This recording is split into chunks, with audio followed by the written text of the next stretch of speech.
좋으신 하나님, 부족한 자를 세워주시니 감사합니다. 세상의 것이 아니라 오직 하나님의 것으로만 살아갈 수 있는 능력 있게 하시고, 사람들이 아니라 주만 보여지며 주로만 인도받아 오직 주의 형상을 본 자로서 오직 주의 것만을 전가할 수 있는 신령한 입이 되어질 수 있도록, 또한 말씀에 그런 지혜, 지식과 명철을 더하사 오직 주의 마음을 시원케 드릴 수 있는 거룩한 자 되게 하시옵소서. 이 시간에도 성령이 함께해 주셔서 종의 입술을 주장해 주셔서 오직 하나님의 뜻만을 온전히 전해갈 수 있도록 성령으로 역사하여 주시옵소서.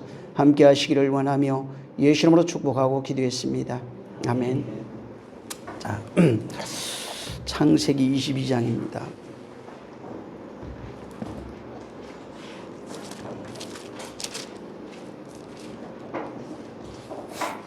(9절에서) 14절.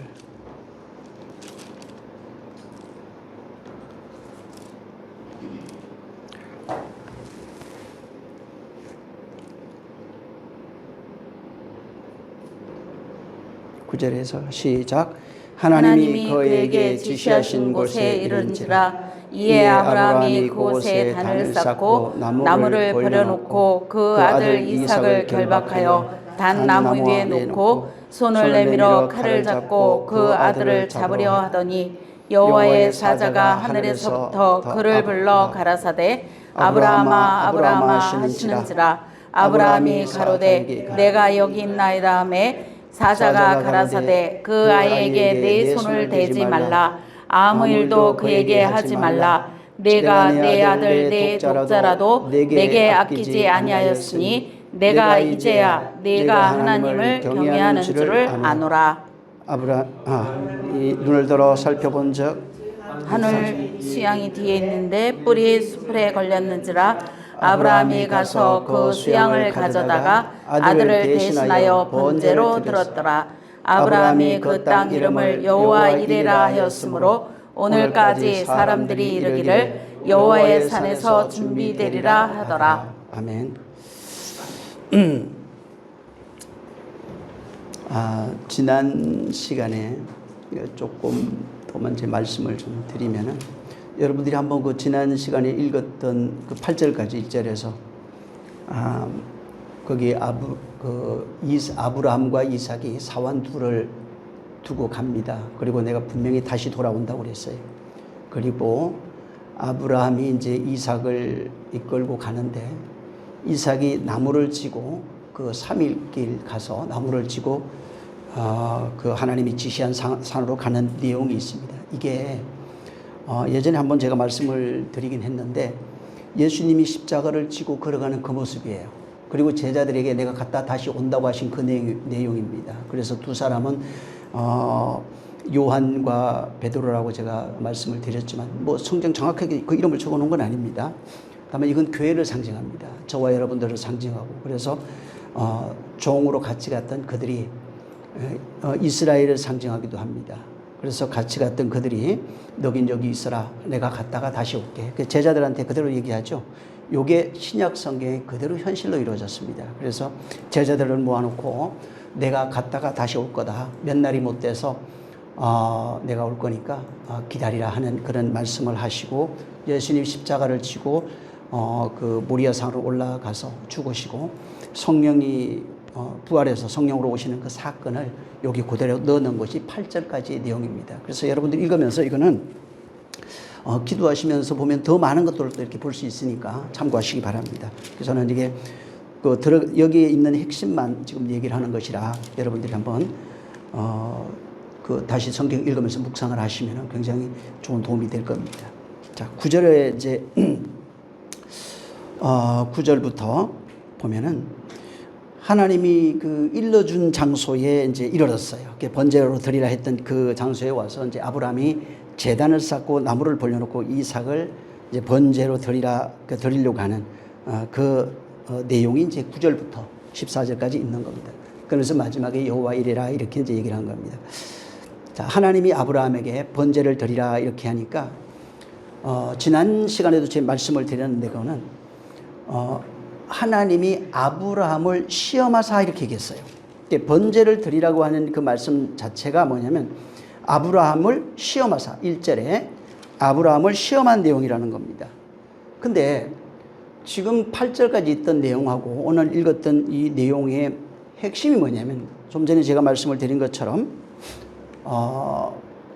독생하신 예수 그리스도가 하나님께서 그를 이 세상에 보내서 독생자로 보내서 인류를 대신해서 죄를 짊어지고 십자가에서 죽고 부활해서 우리와 그 하나 되는, 그러니까 그가 죽고 부활하신 그 내용이 우리에게 은혜가 될 수 있도록 우리와 하나 되는 그 내용을 여기에 상징적으로 어떤 역사적 사건으로 펼쳐 놓은 겁니다. 이 이야기를 이제 생각을 하고 이걸 좀 들어야 됩니다. 모리아라고 하는 단어가 지난번에도 제가 말씀드린 라라고 하는 단어, 이제 보다입니다. 라는 그 단어하고 여호와라고 하는 단어가 합쳐져서 있는 단어라고 말씀을 드렸습니다. 그래서 모리아는 하나님이 보이신 곳, 보이신 장소, 뭐 하나님이 보이신 장소 이런 뜻입니다. 그래서 라라고 하는 게 보다, 여호와가 보이셨다, 나타내셨다, 보이신 장소다, 나타내 보여주신 장소다, 이런 의미를 가지고 있는 게 지금 모리아산이라는 말씀을 드렸습니다. 그래서 모리아산은 나중에 결국은 이제 예루살렘이 됩니다. 그리고 거기에 골고다 언덕이라고 하는 거기에는 십자가 세워지는 그런 장소가 되기도 하는 겁니다. 그래서 하나님의 구속사 입장에서 이게 볼 때 이게 뭐냐면 여기 모리아는 하나님이 교회된 우리들, 교회된 자들, 하나님을 믿는 자들에게 보여주시고 나타내는 그런 장소와 그런 의미를 가지고 있는 곳입니다. 그게 바로 하나님이 이제 보여주시고 나타내신 것이 뭐냐면 결론적으로 하면 십자가예요. 십자가에서 당신이 예비하신 아들이 죽는 그 내용을 십자가로 가는 겁니다. 그래서 구원이라고 말할 때 구원은 하나님께서 준비하신 준비하시고 보여주신 장소, 이 모리아산, 이 십자가입니다. 십자가를 어떻게 지금 이해하고 그것을 어떻게 받아들이고 있느냐에 따라서 어떤 자는 구경하는 자가 되고 어떤 자는 그것을 비난하는 자가 되고 어떤 자는 그것을 그 안에 담긴 내용을 깨달아서 구원에 이르는 자가 되는 겁니다. 그래서 하나님이 보이신 장소에서는 세 종류의 사람이 있다고 얘기했어요. 그게 구경하는 자도 있었고 당연하다, 그를 욕하는 자들이 있었고 그 다음에 그를 믿는 자들도 있었다, 이렇게 얘기를 했습니다. 그래서 이 모리아라고 하는 것은 과연 하나님이 보이신 그 장소, 하나님이 아들로 준비해서 십자가에 죽고 부활케 하신 그 십자가의 그 장소가 지금 어떤 의미로 깨달아지고 있는가, 그냥 역사적 의미 속에 있는 그냥 장소인지, 말 그대로 아니면은 그분을 보고 그냥 역사 속 인물이든지 아니면 유명한 성인 중에 한 사람이라든지 또 아니면은 거기가 정말 그분이 우리에게 하나님이 준비하신 그 은혜의 주로서 그가 은혜의 장소인지, 이것에 따라서 구원이 갈려지기도 하는 거예요. 자, 지금 아브라함에게 이 모리아산에서 번제를 드리라 하는 겁니다. 그래서 번제를 드리라는 말을 지난번에도 올라알라라고 하는 단어를 말씀을 드렸어요. 이게 올라라는 것이 위로 올라가다, 위로 올라가는 것, 위에 있는 것, 이런 의미를 가지고 있는 겁니다. 그래서 이 번제라고 하는 그 단어 속 자체도 뭐냐면 땅에 있는 어떤 존재가 어떤 번제 혹은 제사, 연기 이런 것을 통해서 하늘로 자기의 모든 것을 올려드리는 행위가 번제입니다. 그래서 연기를 피워서 올린다든가 그러면 연기를 통해서 나를 이제 올리는 겁니다. 그게 신께 그래서 종교적 의미에도 보면은 우리 제사할 때도 마찬가지로 지방을 태워서 올리잖아요. 그와 같은 의미 갖고 있는 게 신께 연락하게 하는 내 모든 마음 혹은 정성, 예물. 그래서 어떤 데는 돈을 태워서 드리기도 하고 실제로 짐승을 태워 드리기도 하고 사람을 태워 드리기도 하는 겁니다. 그래서 이런 기능을 하는 것이 번제입니다. 그래서 지금 이삭에게 모리아산에서 그렇게 하라는 겁니다. 거기에서 뭐가 하나님께 받으실 만한 것이 있는 거예요. 결국은 그게 이제 십자가라고 했는데, 십자가는 뭐냐면 바로 이렇게 하나님이 준비하신 그것을 하나님이 받겠다는 장소가 십자가입니다. 하나님이 준비하신 그 내용을 하나님께서 받는 거예요. 그러니까 성경은 분명하게 선언하는 것이면 인간에게 기뻐할 만한 것이 없어요. 하나님이 받으실 만한 것이 없어요. 그래서 번제 자체가 뭐냐면 땅에 있는 존재가 하늘에 있는 어떤 존재에게 바로 무엇을 올려드리는 기능을 하는 겁니다. 그래서 땅에 있는 그 존재가 위로 올라가는 기능을 하는 것이 바로 번제입니다. 그래서 땅에 있는 존재가 위로 올라가는 이 온전한 번제가 될 때 하나님이 거기서 뭘 받는 거예요. 근데 이제 문제가 아까도 얘기한 것처럼 땅의 것을, 이 세상의 것을 받아서 기뻐할 만한 것이 없어요. 응? 오직 하나님의 것을 받아서 기뻐하는 거예요. 그러니까 하나님이 준비한 게 뭐냐는 겁니다. 응? 자, 예수님이 지금 뭐라고 그랬냐면은 그 요한복음에 뭐 이런 얘기를 해요. 봐라, 세상 죄를 지고 가는 하나님의 어린 양이다, 이렇게 얘기를 합니다. 그래서 요한이 얘기하는 것은 예수를 보고 세상 죄를 지고 가는 하나님의 어린 양이라 이렇게 얘기를 했고, 또 요한복음 3장에 가면은 하나님이 독생자를 세상에 보냈다고 얘기합니다. 그러니까 하나님이 받으시는 장소는 십자가인데 하나님이 그 십자가에서 뭘 받냐면 하나님이 보내신 자, 독생자를 받겠다는 겁니다. 그래서 하나님이 세상을 사랑하사, 이 세상도 맞아요. 근데 정확한 의미로서는 우리입니다. 모든 인류, 이런 뜻입니다. 그래서 이 세상을 사랑하사 독생자를 주셨으니 그 독생자를 주신 이유가 뭐냐, 저로 말미암아 우리 입장에서는 구원을 받는 것이고 하나님 입장에서는 바로 보내신 독생자를 받겠다는 거예요. 그게 바로 이 독생자와 십자가가 가지고 있는 그 의미입니다. 그래서 하나님이 구속사를 설명하고 펼쳐내는 방식이 뭐냐면은 바로 하나님이 준비한 것을 보내가지고 그 준비한 그 내용이 인간과 하나 되어 하나님께 올려오는 방식으로 해놓은 겁니다. 이걸 구원이라고 그래요. 그러니까 하나님이 보내신 것을 통해서 인간이 그 보내신 자와 하나 되어서 다시 하나님께 올려오는 겁니다. 그래서 내려갈 때는 하나인데 올라올 때는 많은 거예요. 그리스도 안에서 합한 자들이 굉장히 많은 겁니다. 자, 그래서 이런 의미를 가지고 이 구속사를 설명한 겁니다. 자, 모리아 산이라고 하는 것은 아까도 얘기한 것처럼 보여주신, 하나님이 나타내신 장소 혹은 보이신 장소, 보여주신 장소, 이런 겁니다. 그래서 하나님이 그런 모리아에서 뭐를 보여주셨대요. 나타내셨대요. 하나님이 보이시는 장소래요. 자, 거기에는 그러면은 하나님이 보이신다고 하는 라라고 하는 의미 속에는 하나님이 보는 의미가 있고 우리가 보는 의미가 같이 있는 거예요. 모리아 산에는 하나님이 보이시는 내용도 있고 우리가 보는 내용이 있는 거예요. 그래서 이 모리아에 아까도 얘기한 것처럼 핵심이 뭐냐면 모리아의 산이 가지고 있는 그 핵심, 번제, 거기서 드려지는 번제의 핵심이 뭐냐면 예수 그리스도라고 하는 독생하신 예수 그리스도의 죽음과 부활의 현실이 있는 겁니다. 근데 그 죽음과 부활 속에 만약에 당신 혼자 죽고 당신 혼자 부활하면 아무 의미가 없어요. 그래서 바울 서신에 끊임없이 반복적으로 얘기하는 게 뭐냐면 이게 그가 죽었는데 우리의 죄를 담당하고 죽으셨다, 우리를 대속하셨다는 말을 그렇게 많이 쓰는 거예요. 우리와 하나 되어 죽었다는, 그냥 홀로 죽은 건 아니에요. 그냥 홀로 죽으면 큰일 납니다. 그게 그의 죽음은 우리의 죄를 대속한 것이다, 이렇게 얘기를 한 거예요. 그래서 자, 독생자가 왔어요. 자, 독생자는 하나님이 당신이 받으시기 위해서 준비하신 예물이란 뜻입니다. 그러니까 당신이 준비하신 번제물이 바로 독생자예요. 그래서 요한이 그걸 봤다고 그랬잖아요. 봐라, 세상 죄를 지고 가는 하나님의 어린 양이야, 이렇게 한 겁니다. 자, 그래서 이것을 통해서 하나님은 예수 그리스도의 죽음과 부활의 현실 속에 네가 있느냐 하는 겁니다. 있으면 구원이 되고 없으면은 아무것도 아닌 게 돼요. 그냥 혼자 죽은 거예요. 자, 그래서 모리아라고 하는 것은 뭐냐면 죽음이 있는 곳이에요. 근데 거기는 부활이 있는 거예요. 모리아는 또 죽어야 볼 수 있어요. 죽으면 볼 수 있는 것이 바로 모리아예요. 근데 죽질 않아요. 오늘날 십자가가 이게 심각한 게 뭐냐면 예수 믿는 사람은 십자가 믿습니다. 거기가 주님이 우리 죄를 담당해 죽었습니다. 이걸 보는데 절대로 거기서 안 죽어요.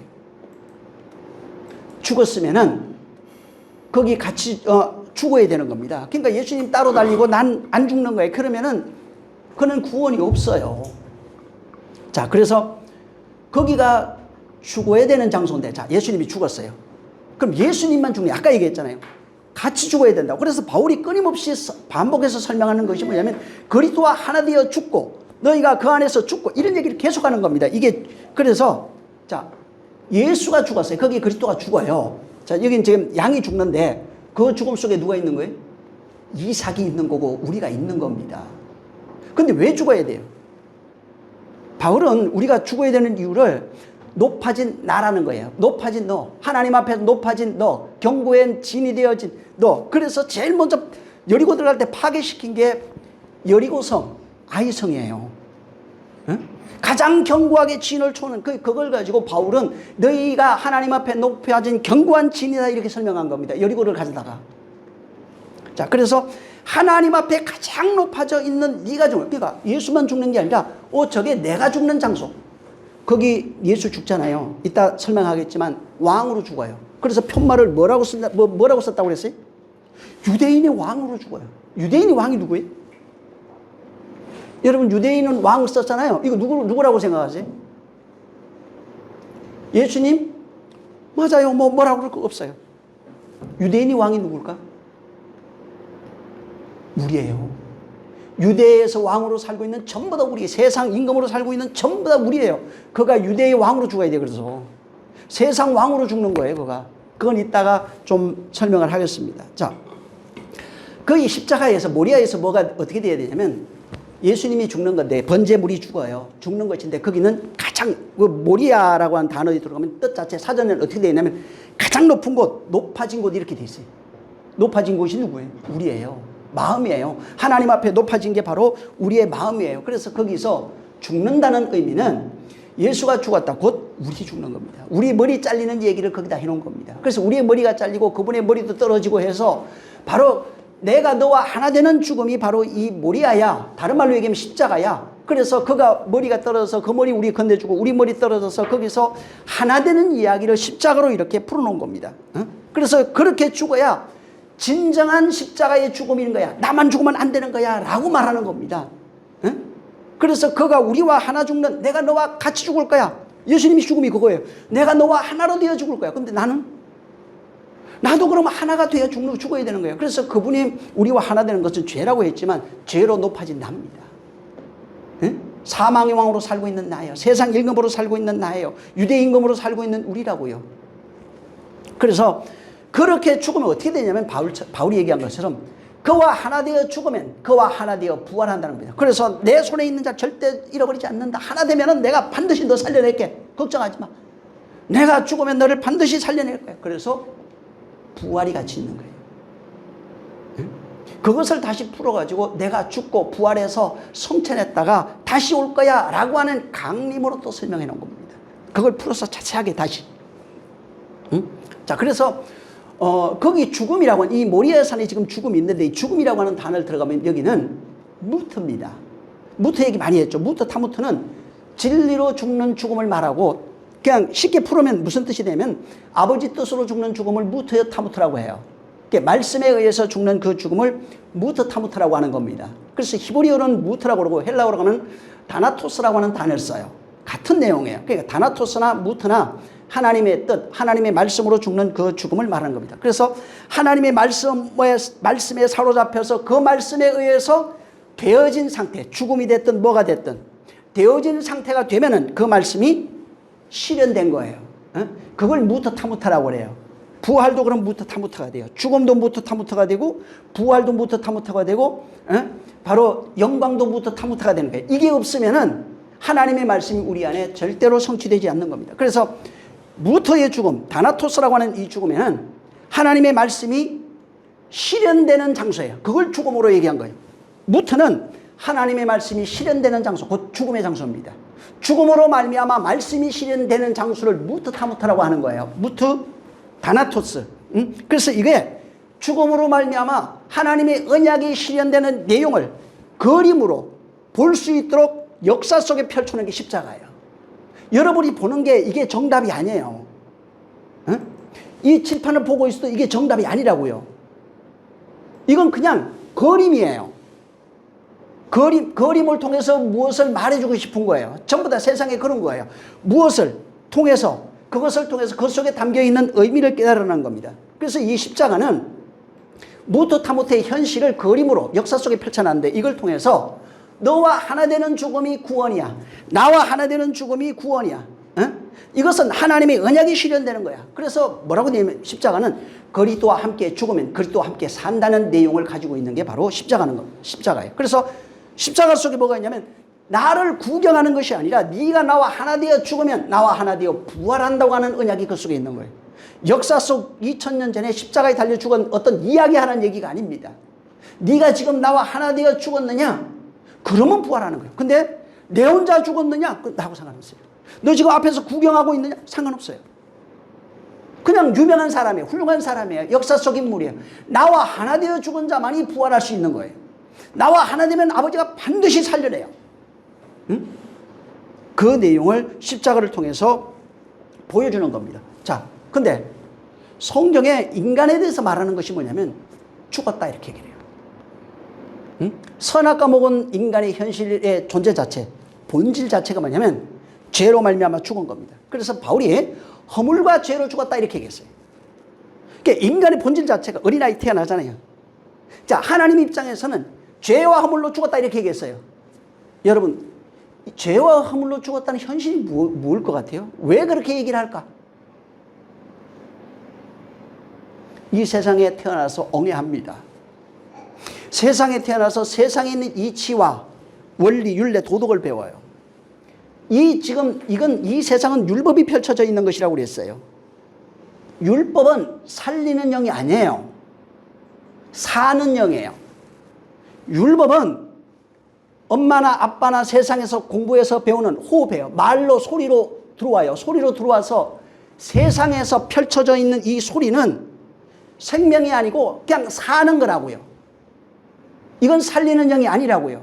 그래서 세상의 것을 아무리 호흡을 해도 이 숨은 목숨이라고 하고 세상에서 오는 말, 소리라고 합니다.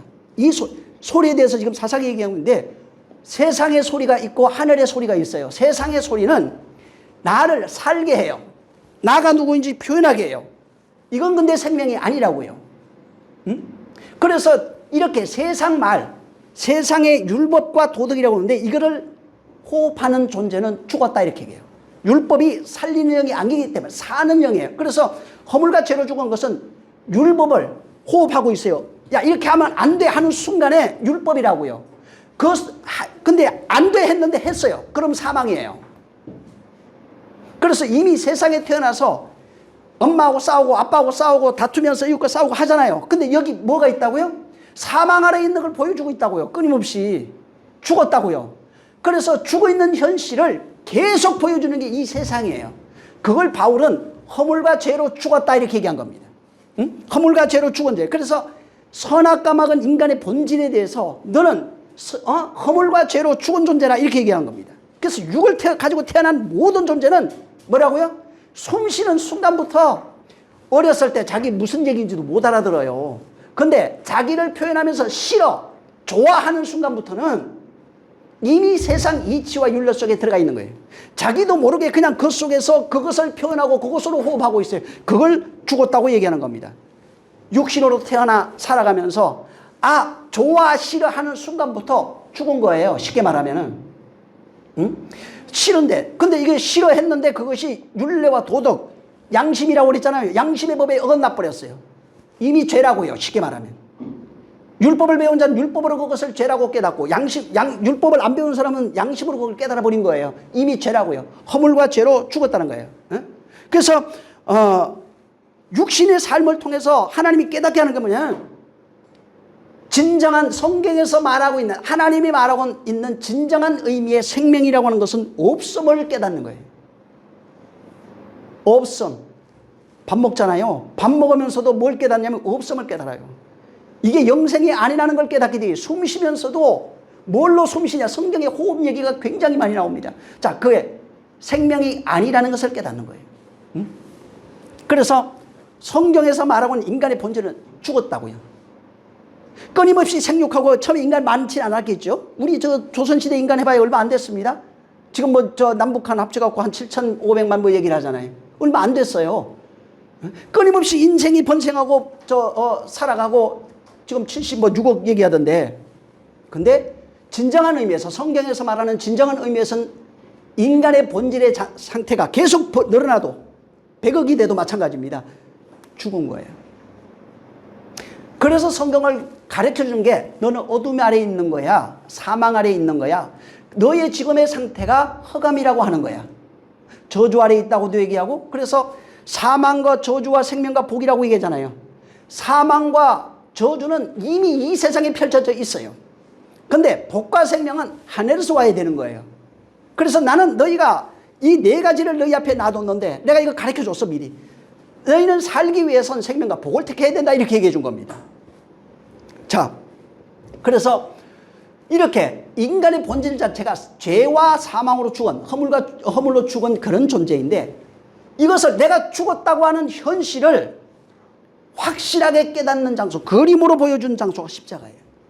십자가라고 하는 장소는 예수의 죽음을 통해서 몰라요. 내가 아직 죄와 허물로 죽었는지를. 근데 그와 하나 되어 죽어보니까 비로소 내가 죄와 사망 아래에 있다고 하는 사실을, 현실을 깨닫는 겁니다. 그걸 어떻게 표현했냐면 창세기 1장에서는 빛이 비침으로써 어둠이 어둠인 것을 알았어요. 그래서 어둠이 어떻게 반응을 하냐면 빛이 있는 곳을 낮이로 반응을 하고 빛이 없는 곳을 어둠, 밤으로 반응을 한다고요. 나는 밤이었네 이걸 아는 거예요. 빛은 다른 것에서 온 거예요. 생명과 복을 택하라는 그것은 다른 것에서 온 거라고요. 이걸 통해서 내가 뭘 깨닫냐면 사망과 저주 아래에 있다고 하는 현실을, 그걸 깨닫는 겁니다. 그래서 십자가를 통해서 내가 허물과 죄로 죽었다고 하는 그 현실을 십자가가 없으면 절대로 깨닫지 못한다는 겁니다. 그래서 그와 하나 되는 죽음이 없으면 어떻게 되냐면 유명한 사람 성인이 죽은 거예요. 그분은 나와 전혀 상관없는 거예요. 그래서 이러한 죽음, 하나님의 언약을 따라서 십자가에서 나의 죽음의 현실을 발견하고 그 죽음과 하나 되어 죽는 바로 무터타모트의 그 죽음이 있는 현실이 실제 바로 십자가라는 거예요. 무슨 얘기냐면 십자가 이전까지는 인간은 죽은 적이 없어요. 십자가 이전까지 인간은 단 한 명도 죽은 적이 없어요. 그래서 하나님이 인정하는 죽음은 예수 그리스도밖에 없다는 얘기를 했잖아요. 십자가 이전까지 죽으면 그냥 목숨이 끊어진 거예요. 늙어서 죽은 거라고요. 그래서 바로 하나님의 언약으로 말미암아, 뜻으로 말미암아, 우리도 무터타무터가 돼야 돼요. 뜻으로 말미암아 죽는 그 죽음을, 그 죽음이 이렇게 죽어야 되는 죽음이라고 하는 현실을 보여주는 것이 바로 십자가라는 겁니다. 여기는 지금 모리아 산으로 이걸 설명하고 있는 거예요. 그래서 그 모리아 산에서 곧 예수 그리스도의 죽음이 있어요. 예수 그리스도의 죽음이 내 죽음이라고 하는 현실을 깨달아야 돼요. 이게 너의 죽음이야 하는 현실을 보여주는 게 모리아 산의 죽음이고 십자가의 죽음이에요. 근데 저분만 죽었네, 아유 감사하네요, 이렇게 되면은 난 안 죽은 거예요.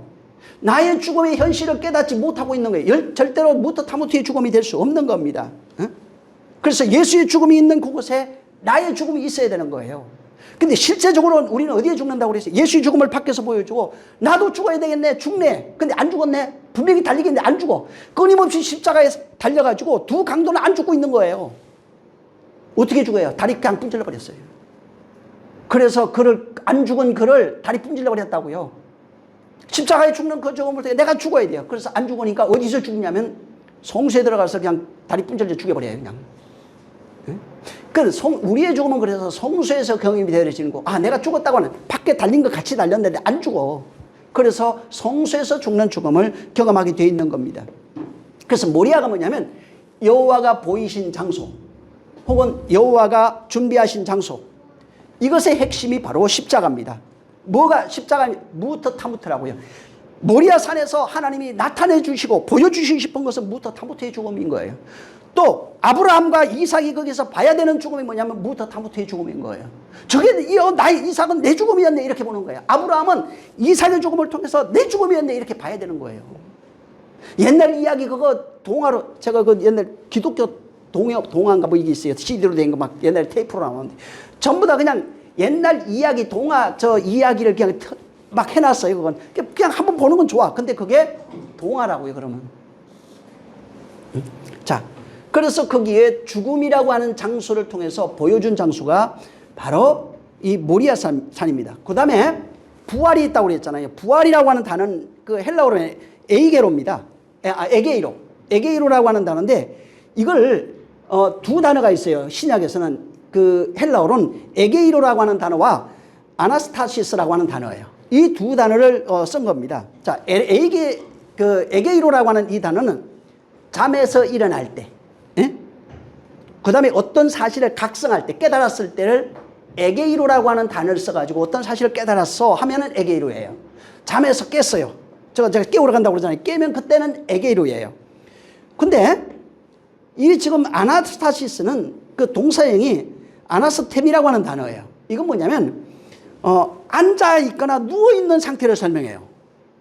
앉아있거나 누워있는 상태. 그 다음에 여기에서 앉아있거나 누워있는 상태에서 일어나면은 아니스테미라고 돼요. 아니스테미가 바로 앉아있거나 누워있는 상태에서 위로 일어나는 그런 상태를 설명할 때는 이 아나스타시스 혹은 아니스테미라고 하는 단어를 쓴 거예요. 같은 단어예요. 이건 그 아니스테미는 그냥 동사예요. 자, 그래서 성경에 보면은 누워있다 이거 굉장히 많이 나와요. 혹은 앉아있다 이런 걸 얘기를 해요. 이게 뭘 의미할까?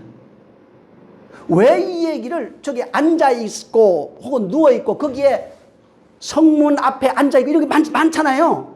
엄청 많아요. 이거 찾아보면 그 앉아있고 누워있고 이런 게 굉장히 많아요. 무슨 의미냐면 성경에서는 무지의 상태. 성경에 하나님에 대해서 썼으면 하나님에 대해서 무지의 상태를 설명할 땐 이걸 써요. 혹은 누워있다 이런 게 보면 앉아있다 이게 죽음의 상태입니다. 그러니까 무지의 상태, 죽음의 상태, 잠들어 있는 상태예요. 자, 그래서 성경에서 아나스타시스라고 하는 단어가 나왔을 때는 누워있다, 잠들어 있다 혹은 죽어있다. 무지의 상태다, 죽음의 상태다, 잠자고 있는 상태다 이런 상태입니다. 자, 근데 여기에서 부활을 설명하는데 이렇게 누워있고 무지의 상태고 잠들어 있는 그 상태에서 여기서 나오면은 거기에서 나오는 겁니다. 나오게 되면은 에게이로 아까 얘기한 것처럼 아나스타시스라고 그래요. 그러니까 부활이라고 하는 게 어떤 잠들어 있는 상태에서 나오는 것, 일어나는 것. 그 다음에 죽음의 상태에서 나오는 것. 무지의 상태에서 깨달아지는 걸 부활이라고 그런다고요. 자, 그러면은 제가 지금 드린 이 부활의 단어를 가지고 있으면 여러분 나중에 부활한다는 개념하고 뭐가 안 맞죠? 성경에 요걸 잘 알면은 나중에 죽어서 부활해서 이런 얘기가 안 맞아요. 이 단어하고는 전혀. 무지의 상태에서 깨달아지는 것, 깨어나는 것. 잠들어 있는 상태에서 깨어나는 것. 혹은 죽음의 상태에서 깨어나는 상태를 에게이로, 아나스타시스라고 하는 단어를 얘기하는 겁니다. 자, 그러면은, 부활의 본질이 바로 이거라고요. 물리적 상태의 부활을 이 단어는, 헬라어로 썼던 이 두 단어에서는 전혀 의미가 없어요. 그러니까 물리적 상태, 육체가 부활한다고 하는 의미가 이 단어 속에는 안 들어있다는 겁니다. 그러면 부활이 그 단어가 아니겠죠? 자, 그러면은 성경에 물리적 상태의 육체로서 부활한 이가 없느냐? 있어요. 딱 한 분 있어요. 예수 그리스도. 물리적 상태로 부활하신 그 존재를, 그래서 예수님이 뭐라고 하냐면, 자, 내 살 만져봐. 근데 요게 우리가 말하고 있는 이 물질이란 뜻이 아니에요. 사람들이 만져보고 보고 경험할 수 있는 상태로 부활한 이는 예수 그리스도밖에 없다고요. 문제는 뭐냐면 그게 신령한 몸이라 이렇게 얘기했어요. 문제는 우리가 그렇게 만질 수 있지만은 우리 같은 물질이 아니라고요. 응? 보이는 거는 물리적인 걸로 보여요. 근데 그 안에 내용은 물질이 아니라 신령한 몸이라고요. 말씀이 육신됐다고요. 응? 그래서 그분은 보여. 근데 그 이후로 인간들은 그런 것이 없어요. 그래서 성도의 부활이라고 하는 것은 예수님처럼 지금 자 부활합니다 하니까 지금 우리가 뭔가 물리적 상태 이런 육체 똑같은 육체를 가지고 부활한다고 그래서 지금 여러분 그 예루살렘 그 성 있잖아요. 성 앞에 동문에 문이 닫혀 있어요. 실제 닫혀 있는데 그 앞에가 전부 다 무덤이라고요. 그 앞에 무덤의 그 언덕 꼭대기가 시온의 언덕이에요. 전부 다 무덤이 왜 육체가 나중에 부활한다고 생각해가지고 거기를 공동묘지로 만들어 버렸어요. 자, 그래서 성경에서 말하는 부활이라고 하는 게 어떤 육체 이런 걸 말한 것이 아니라, 물론 넓은 의미로 가면 나중에 너희가 죽고 난 이후에 부활할 때 신령한 몸 하는 게 있어요. 그거는 이런 물질을 얘기를 하는 게 아닙니다. 우리가 말하는 이런 물질이 아니에요. 그래서 이제 부활이라고 하는, 어쨌든 에이게로라든가 아나스타시스라고 하는 이 단어는 물리적 부활, 단어로 지금 설명하는 겁니다. 물리적인 육체의 어떤 부활이라고 하는 그런 개념보다는 예수 그리스도의 십자가, 무토 타모테의 죽음이라고 하는 그 내용, 예수 그리스도의 십자가로 말미암아 하나님 은혜 안으로 들어가는 상태, 하나님의 말씀으로 바뀌는 상태, 죽음과 부활을 경험하는 상태를 바로 부활이라고 하는 겁니다. 그 예수 그리스도와 함께 죽고 함께 부활하는 은혜의 내용, 죽음과 부활의 내용을 이 세상에서 그것을 깨달은 상태, 그걸 경험하는 상태, 그런 상태를 가리켜서 바로 부활이라 이렇게 얘기한 겁니다. 그래서 실제는 보면은 진리의 말씀으로 다시 살아난 상태가 부활이에요. 무토타무토의 죽음을 경험하고 하나님의 말씀에 의해서 죽고 그 말씀에 의해서 다시 산 자가 되면 바로 부활이라고 한다고요. 그래서 실제 지금 부활한 자, 성도는 그리스도와 하나 돼서 성령으로 말미암아 하나 되면 진짜 부활한 자가 되는 겁니다. 그러니까 성도의 내적 상태가 부활이냐 하는 거예요. 말씀으로 깨달아지고 있으면 부활이에요. 말씀으로 깨닫지 못하면 부활이 아니에요. 그래서 이 세상 어둠이잖아요. 모든 사람이 어둠이에요. 근데 지금 빛이 비쳤느냐 이거예요. 빛이 비쳤느냐. 나중에 지금 고민을 하고 있어요. 저 창세기 1장에 첫째 날부터 7째 날을 아주 자세하게, 그게 도대체 뭔지. 근데 빛이 비치고 있어야 그때부터 하나님의 지으심이 시작되는 겁니다. 근데 빛이 비치는 것이 없어요. 말씀이 내 안에 비쳐서 내가 잠들어 있는 상태에서 깨어나야 되고 죽음의 상태에서 깨어나야 되고 알지 못하던 것에서 어둠에서 진리를 깨달아야 되고 이런 상태가 되어야 하나님의 말씀으로 지어지는 부활이라고 말할 수 있는 거예요. 부활되어 가는 겁니다. 하나님은 부활이다 이렇게 선언했지만 우리 속에는 부활이 진행되고 있는 거예요. 그래서 성도의 내적 상태를 말하고 있는 겁니다. 근데 만약에 그리스도의 십자가가 뭔지 몰라요 지금. 그분의 죽음의 내용이 아이고 잘 죽었어요. 이게 사순절이잖아요 이제 곧. 그분이 죽었어요. 감사해요. 이런 그 내용을 전혀 알지 못하고 예수님이 혼자 거기서 죽어요.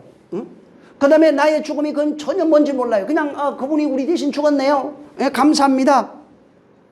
이래버리면 그분의 죽음은 나와 전혀 상관없는 거예요.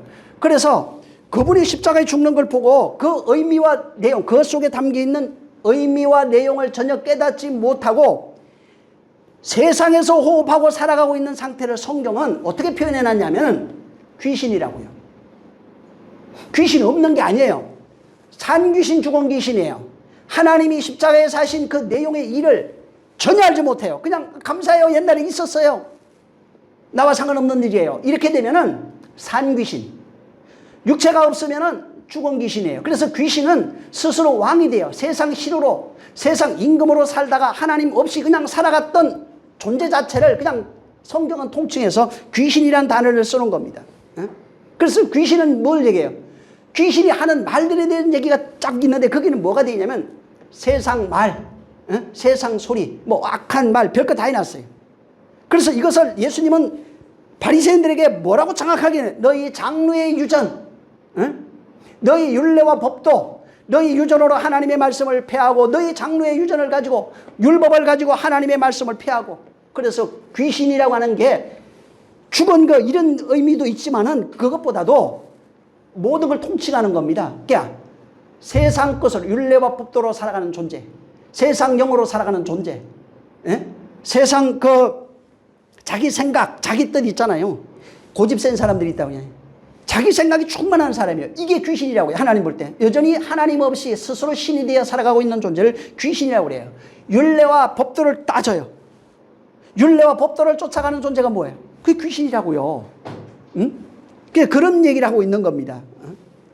그래서 그들은 귀신의 특성이면 율법의 세상에 속해서 율법의 신호로 살아가고 있고 율법을 가지고 율례와 법도를 만들고 장로의 유전을 만들고 세상에서 하나님 없이 그 세상 법을 가지고 세상용으로 떠돌아다니는 인생들을 귀신이라고 표현한다고요. 죽은 자가 없다는 얘기가 아니에요. 있어요. 그것도 귀신이고 살아있어도 귀신인 거예요. 응? 하나님 없이 자기의 의를 쫓아서 살아가고 있는 상태를 귀신이라고 한다. 그걸 보고 좀 더 들어가면 악하다, 응? 저주받았다, 사망이다 이렇게 얘기를 하는 겁니다. 그래서 이들의 특징이 뭐냐면 세상에서 세상 것을 호흡했기 때문에 세상 자기가 호흡한 걸 가지고 자기 것을 그걸 가지고 자기의 의를 드러내려고 하는 거예요. 그래서 이런 귀신들의 특징이 뭐냐면 자기 의를 드러내요. 자기 행위를 드러내요. 응? 자기의 생각을 드러내고 자기 행위를 드러내요. 그래서 하나님 보십시오. 이거 이렇게 했습니다. 하나님 보십시오. 내가 이렇게 하나님을 섬겼습니다. 이런 식으로 자기의 의로 장래의 유전을 지켜 행함으로 구원을 받으려고 한다고요. 이게 귀신이에요. 자기 행위로서 자기 의로서 자기 뜻으로 구원받으려고 하는 그걸. 응? 그래서 이런 자들의 특징은 끊임없이 행위를 드러내요. 끊임없이 노력합니다. 근데 성경이 뭐라고 했어요? 열심히 노력하나 구원의 영광에 이르지 못한다고. 응? 열심히 의를 드러내고 힘을 내고 있지만은 바로 의에 이르지 못한다고. 뭐예요? 열심히 힘을 쓰고 애써가는 게 모든 인생들, 우리의 인생들이에요. 율법의 행위를 끊임없이 드러내고 자기의 행위를 끊임없이 드러내고 자기의 의를 끊임없이 주장하고 있는 게 바로 선악과 먹은 인생들의 특징이라는 겁니다. 응? 자, 그래서 부활이라고 할 때 한문으로도 뭐 부활이라고 하는 단어 자체가 다시 살아난다 그겁니다. 다시 살아난다. 근데 그건 이제 그 해석 자체를 그냥 죽었던 자가 다시 살아난다 이런 겁니다. 근데 그 다시부라고 하는 단어 속에는 다시 살아난다는 의미도 있지만은 어떤 의미도 있냐면 들어가 보면은 회복이라는 의미가 있어요. 다시부는. 그래서 다시 살아난다는 의미도 있지만 회복한다는 의미도 있어요. 그래서 활도 마찬가지예요. 활도 살아날 이제 활 이런 건데 활이라는 단어 들어가면 어떤 뜻이 있냐면 물 흐르다 이런 뜻이 있어요. 회복되어 다시 물이 흘러요. 이런 의미도 같이 있다고요. 그래서 이제 한문으로만 봐도 이게 육체가 다시 살아난다는 의미만 있는 게 아니라는 거예요. 이게 그런 의미가 아니라 흐르는 존재로 다시 살아난다. 물을 가진 존재로 다시 살아난다. 뭐 이런 여러 가지 뜻으로 해석될 수 있는 그 단어가 한문으로도 그렇게 부활로 해놓은 겁니다. 그래서 이제 성경에 가면은 부활이라는 단어를 이렇게 찾아서 설명을 하는 것들이 해서 이제 그걸 번역을 해가지고 해놓은 것들이 뭐냐면 육체가 죽었다가 다시 살았다는 어떤 개념보다는 구약 성경에 가장 많이 나오는 게 부활의 개념을 어떻게 설명했냐면 자녀를 낳아 살아가는 상태를 부활로 설명해놨어요. 부활이라는 개념이 이게 자녀를 낳고 살아가는 상태 이런 거예요. 그래서 자녀를 낳고 지내며 할 때 그 지내며가 전부 다 부활이에요. 지내며. 그래서 이게 그 지내며가 하야 동사를 썼어요. 하야. 살다, 살아가다, 생명을 유지하다 이런 거거든요. 이게. 살아있다. 창세기 5장 7절에 보면은 700년을 지내며 있잖아요. 그거 보면은 거기에는 자식을 낳고 지내며, 자식을 낳고 지내며 이게 굉장히 많이 나와요. 라멕도 보면 뭐 950년을 살다가 지내며 자녀를 낳고 지내며가 전부 다 부활이라고는 의미로 써져 있어요. 이게 하야예요. 그래서 이게 그 창세기 4장 그 4장에 보면은 가인의 자손이 등장해요. 5장에 가면은 그 셋부터 시작해 가지고 노아까지 10대를 써놨어요. 근데 재미있는 게 가인의 자손 4장에는 거기도 분명히 자손을 낳고 낳았다고 나오거든요. 근데 거기 뭐가 없냐면은 지내며라고 하는 단어가 쏙 빠져 있어요. 거기는 4장에는 똑같이 4장과 5장이 자식을 낳는 얘기, 가인의 후손 셋 후손 해가지고 뭐 자식을 낳는 얘기인데 4장에는 지내며 하야가 없어요. 5장에만 바로 이 지내며 하야라고 하는 게 있는 겁니다. 그래서 몇백 년을 살다가 자녀를 낳고 지내며 이렇게 돼 있어요. 근데 4장에는 전혀 없어요. 그래서 이 지내며가 뭐냐면 산 자, 부활한 자, 말씀의 뜻이 이루어진 자, 하나님의 뜻으로 낳은 어떤 이런 개념을 가지고 있는 겁니다. 그래서 그 5장에는 약속으로 낳은 자녀들의 삶을 전부 다 하야 지내며 이렇게 쓴 겁니다. 근데 4장에는 약속이 없는 자녀들의 그냥 육체의 자식을 낳은 거예요. 뜻없이 하나님의 뜻과 상관없이 낳아진 존재는 지내며가 없어요. 근데 하나님의 뜻이 있으면 뜻으로 말미암아 낳은 존재가 되면은 바로 하야라고 하는 그 뜻이 있는 겁니다. 이거를 신약에 왔을 때 아까 얘기한 것처럼 에게이로라고 하는 단어를 쓴 거예요. 그 다음에 아나스타시스라고 하는 이런 식으로 해놓은 겁니다. 그래서 부활이라고 하는 게 보면은 계속해서 이런 창세기부터도 지내며 하나님의 뜻으로 말미암아 되어졌냐고요. 그게. 하나님의 뜻이 이루어졌냐고요. 뜻으로 말미암아 되어진 것을 그렇게 설명하는 겁니다. 창세기 2장 7절에 보면 여호와 하나님이 흙으로 사람을 지으시고 생기를 그 후에 불어넣으시 사람이 생명이 된지라 하는 말씀이 있어요. 여기 생기가 하이 네샤마라고 하는 단어를 썼어요. 이게 무슨 뜻이냐면 살아있는 호흡 이런 뜻입니다. 그러니까 하나님이 살아있는 호흡을 불어넣으셨다 이런 겁니다. 그 다음에 사람이 생명이 할 때 생명이라는 게 여긴 생명은 하이 네페시 하야라는 단어를 써요. 하이 네페시 하야입니다. 생기는 하이 네샤마라고 하는 단어를 썼어요. 이 하이 네페시 하야는 살아 숨쉬는 존재 이런 뜻입니다. 그 다음에 생명이 된지라 이렇게 되어 있는데 이 된지라를 들어가 보면은 완료형이 아니에요. 이것은 미완료형으로 되어 있어요. 무슨 얘기냐면 계속 숨을 쉬는 존재로 살아가다 이런 뜻입니다. 계속 숨을 쉬는 존재로 살아가다. 무슨 얘기냐면 이게 하나님으로 말미암아 호흡하는 존재로 살아가는 것을 만들겠다는 얘기예요. 그래서 일반 호흡, 성경에 호흡이 많이 나온대요. 그냥 숨 쉬는 존재가 있고 하나님의 영으로 숨 쉬는 것이 있어요. 자, 근데 좀 더 들어가면 여러분 성경에 재미있는 게 율법으로 호흡하는 것도 숨 쉬라도 돼 있어요. 그걸 영으로 호흡하고 이렇게 해놨어요. 율법으로 호흡하는 존재가 있어요. 구별해놨어요. 그 다음에 하나님의 영으로 호흡하는 존재가 있는데 그걸 성령으로 해놨어요. 그래서 하나님의 영으로 호흡하느냐 성령으로 호흡하고 그러면 어떻게 되냐면 거룩한 존재, 신령한 존재 이렇게 나가요. 근데 율법으로 호흡하는 존재가 되면 어떻게 되냐면 사망 아래에 있는 존재, 이건 저주 아래 존재 이렇게 나와요. 근데 이 율법조차도 없으면 처음에 없는 상태는 허감으로 나와요. 그냥 아예 아무것도 없어요. 그래서 이게 이 허감이 죄를 상징하는 뜻도 있지만은 처음에는 죄가 없는 아예 깨끗한 그냥 그걸 어떤 사람은 그렇게 썼더라고요. 거룩한 허감? 뭐 이렇게도 썼더라고요. 그러니까 허감 자체가 뭐 거룩한 게 있는지 난 잘 모르겠는데 어찌됐든 아무것도 없는 하나님이 없는 상태의 존재 자체를 허감으로 표현해놨어요. 그래서 하나님이 말하는 건 뭐냐면 세상으로 호흡하는 거, 세상 영이라고 그래요. 말도 영이고 여러분 생각도 영이에요. 자, 누가 어떤 말을 했잖아요. 그러면 그 말이 내가 들어와요. 그리고 그 말에 사로잡혀 살아가요. 며칠 막 호흡이랑 막 죽는다고. 이게 인간이에요. 이건 할 수가 없어요. 자, 근데 이런 상태를 가서 영이라고 그래요. 그 사람의 영이 말로 그 사람의 마음에 있는 생각이 말을 통해서 소리를 통해서 내 안에 딱 들어오는 생각 내가 지배받아요. 그 다음부터 좋은 것이면 기쁨이 되고 나쁜 것이면은 근심과 걱정, 고통이 돼요. 이걸 영이라고 그래요. 그게 세상 영에 지배받다 이렇게 얘기한 거예요. 근데 하나님의 영은 어떻게 표현하면 내 영은 근심과 고민 이런 게 아니야. 네 속에 들어가면 어떻게 되냐. 자유와 평안을 준다고요. 모든 것에서 해방시킨다는 겁니다. 그래서 하나님이 이제는 구약부터 계속 말하는 게 내 것으로 호흡하는 그런 존재를 만들겠다고 이렇게 말했는데 내 것으로 그걸 언약으로 표현했고 언약으로 약속으로 내 말로 호흡하는 존재가 되면은 내가 그렇게 만들 거야 해놓고 그렇게 사는 존재가 되면은 부활이라고요. 부활이라는 개념을 잘 이해해야 돼요. 그래서 하나님의 영으로 호흡하는 존재가 되면 영 두 개라고 그랬잖아요. 신약으로 하면 성령이에요. 진리예요. 응? 하나님의 뜻이에요. 그걸로 호흡하는 존재가 되면은 바로 생명이라고 그런다고요. 응? 그래서 인간의 존재 자체를 이미 창세기 2장 7절에는 인간은 자기 영으로 살 수가 없어요. 아예 처음부터.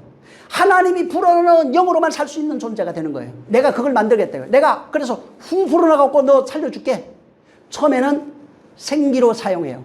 그 다음에 나중에는 그리스도 부활하셔가지고 후 하시면서 성령을 받아라 이렇게 얘기해요. 성령이 오시면 이제는 생명이에요. 여러분 부모 자식 간에도 부부 간에도요.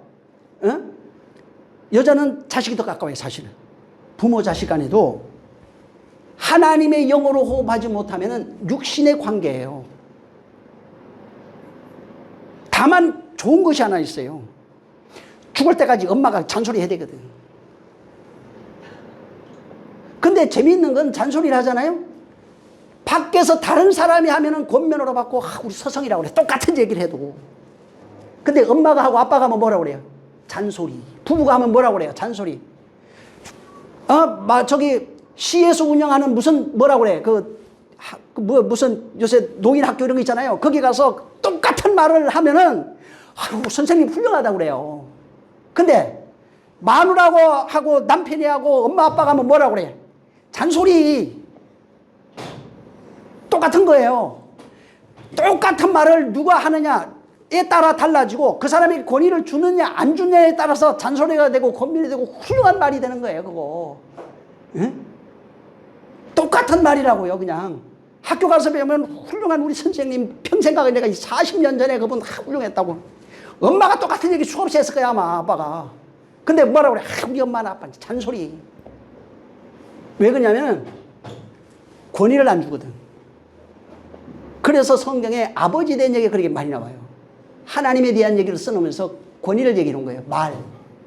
예? 권위를 주면 하나님에 대해 권위를 주면 어떻게 된다고? 생명이 된다고요. 안 주면은 잔소리. 하나님의 말씀이 잔소리가 되는 거예요. 근데 하나님은 내 말로 소리로. 그래서 내 말을 들으라. 내 귀를 기울이라. 이게 굉장히 많아요. 소리가 어마어마하게 나와요. 내 말을 뭘로 듣냐고요. 그래서 부모가 엄마는 자식에게 그냥 죽을 때까지 뭐야 예수 믿어야지. 교회 나가야지. 듣습니까? 잔소리. 맨날 교회 가라고 그런다고요. 지가 그걸 깨달아야 비로 살아요. 그 전까지는 모르는 거예요. 그래서 죽을 때까지 잔소리하는 사람이 옆에 있는 게 감사한 거예요. 깨닫고 나면 구원이라는 게 감사한 거예요. 근데 그걸 못 깨닫잖아요. 부모 자식 간에도 죽는 순간 끝나요. 그냥 육체예요. 그래서 이 세상 성경의 부부의 비밀, 부모 자식의 비밀을 가지고 계속 설명해 놓은 거예요. 응? 그래서 예수님이 그래요. 누가 내 부모야, 누가 내 아비야, 엄마야, 그러잖아요, 그냥. 왜? 진리와 하나 되지 못하면 육체의 관계로는 그냥 그거라고요. 그냥 거기까지 딱. 인생은 어디까지? 육체로의 관계는 죽을 때까지. 힘을 다해서 그래서 사랑하고 힘을 다해서 용서하고 용납하고 그렇게 하는 겁니다. 자, 그래서 하나님이 이렇게 하나님의 영, 다른 말로 호흡이라고 그래요. 하나님의 하나님의 영을 받아서 바로 살아가는 존재로 내가 만들겠다는 겁니다. 그 다음에 이제, 그걸 얘기해. 자, 이 십자가에 또 하나 있는 게 성천에 관한 개념이에요. 이 부활, 모리아 산에 있는 개념이 성천에 관한 개념인데, 성경에 보면 예수님이 죽고 이제 성천하시는 내용이 나와요. 하늘로 올리우셨다, 이렇게 얘기를 합니다. 근데 이 성천이라는 단어가 들어가 보면 어떻게 되냐면, 아나남바노라고 하는 단어를 써놨어요. 이 아나남바노. 이게 뭐냐면, 위로 위로, 혹은, 취하여지다, 뭐 이런 겁니다. 그래서, 근데 이게, 들어가 보면은 이게 위로, 혹은 취하여지다, 뭐 이런 건데, 이게 물리적 어떤 하늘을 의미하지 않아요. 이 단어는. 어떤 의미를 가지고 있냐면, 이거는 하늘이 된 교회로 취하여지는 개념이 더 가까워요. 어떤 물리적 공간, 물론 죽고 난 이후에 그 세계 있어요. 영의 세계. 그거 없다고 얘기하면 안 돼요. 그거 있어요. 있는데 지금 살아있는 현실에서 주님이 계속 얘기해주고 있는 거예요. 제자들에게.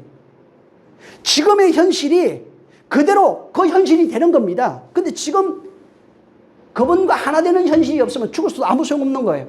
교회가 되는 현실이 없으면, 교회로 취하여진 현실이 없으면 그분과 상관없는 거예요. 그분이 하늘로 오르신 경험이 없으면 아무 상관. 여러분 주기도문 매일 하죠. 하늘에 계신 우리 아버지, 만약에 그분이 하늘로 오르신 경험이 없으면 이 기도 못해요. 아무 소용없어요. 하늘에 오르신 그래서 하늘이라는 개념이 어떻게 되어 있냐면, 교회도 그렇게 돼 있고, 그 다음에 예루살렘 성도 그렇게 나오고, 나라도 그런 개념이에요. 그래서 하늘이라는 개념과 동일시하게 쓰는 게 나라, 천국, 교회, 성전, 성도, 이런 식으로 돼 있다고요. 그 하늘로 취하여진 경험이 있냐고요. 근데 그분이 그 하늘에 오면 어떻게 되냐면, 그분이 계셔야 비로소 하늘에서 이루어진 것처럼 땅에서도 펼쳐질 수 있는 힘이 있어요. 근데 하늘에 애시당초 없는데 무슨 주기도문을 해요? 성소에 들어간 경험이 없는데 어떻게 저기 주기도문을 할 수 있냐고요, 이게. 그래서 그리스도의 성천, 이 성천하시면 뭐가 같이 있냐면 반드시 재림, 우린 재림으로 번역을 다시 오심으로 돼 있어요, 사실은. 강림입니다. 이 파루시아라고 하는 건데 이 파루시아는 들어가면 우리가 그걸 강림으로 번역해 놨거든요. 근데 이제 들어가면 어떻게 하면 이 두 단어가 합쳐져요. 파라. 이게 뭐냐면 옆에 뜻입니다. 옆에. 이게 파루시아예요. 파라라고 하는 단어하고 그다음에 에임이 하야가 합쳐져 있어요. 그래갖고 이게 이 들어가 보면은 파루시아는 옆에 존재하다 이런 뜻이에요. 옆에 존재하고 있는 것 이런 거예요. 근데 성경에 그분이 강림 사건을 적어놨어요. 사람들이 이걸 재림이라고 하는데 근데 강림 사건이 인간이 보여는 현실로 해놨는데 그것도 그림으로 해놨어요. 영화처럼. 사도행전 2장에 성령이 임하시는 사건이 그리스도의 강림 사건이에요. 사람들은 성령 오셨습니다. 그냥 이렇게 생각하는데 그 강림 사건은 오순절 강림 사건은 그리스도의 여기 성경대로 파루시아예요, 이게. 그걸 사람들이 하나님을 못 보니까 뭐가 보이냐면 불꽃이 보이고 뭐 소리가 나고 지진이 나고 이런 식으로 해놓은 거예요. 자, 성경에 그 사도행전 2장에 그리스도가 파루시아 하는 그 내용이 해놨어요. 그 다음에 자, 파루시아 했는데 강림하셨는데 어디로 갔는지에 대한 내용이 없어요, 성경에. 그 이후에 그분이 자 임했다, 교회에게 임해가지고 뭘 어떻게 하시고 이런 걸 써놔야 되는데 그게 없어요. 그런데 그 초대교회에 재밌는 게 있어요. 예수님이 갔다가 다시 온다는 얘기를 들었어요. 부활하는 거를 500여 명이 받고 성령 받은 사람이 120명 손더라고 그랬어요. 그리고 그 이후에 이 사람들이 행적을 사도행전 2장 3장에 기록해놨어요. 어떻게 얘기했냐면 예수님이 죽기 전에 내가 갔다가 다시 올까 이렇게 얘기했잖아요.